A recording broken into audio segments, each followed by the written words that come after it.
In today's video, I'm going to teach you how to add portfolio website to LinkedIn profile. By the end of this walkthrough, your portfolio will be showcased on your profile as a project that visitors can easily click and explore.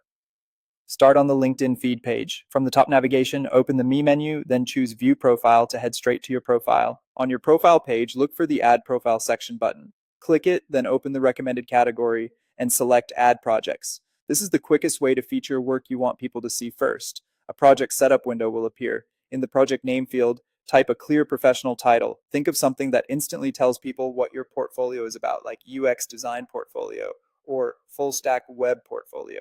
Next, use the description box to add a brief overview of what someone can expect from your site and paste your portfolio URL right there.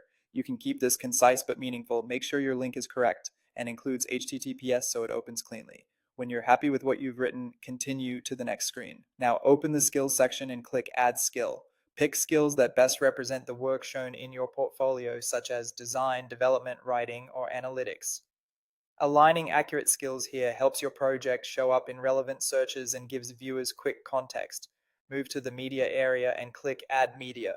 Upload a supportive visual. This could be a screenshot of your homepage, a case study cover, or a PDF sample. If you have more than one item, click Add Media again to include additional files. Strong visuals make the project stand out and encourage more profile views. Once everything looks right, click Save. Your portfolio now appears on your profile as a project, complete with a title, description, link, skills, and any media you added. Take a moment to check how it displays on your profile and test the link to ensure it opens properly. To give your update a little boost, head back to the feed and click Start a Post. Share a short announcement with your portfolio link, mention what's new, and encourage people to take a look. This simple post can drive more traffic to your work right away. And that's it. You've successfully added your portfolio website to your LinkedIn profile. If you found this tutorial helpful, don't forget to like this video and subscribe for more LinkedIn tips and tutorials.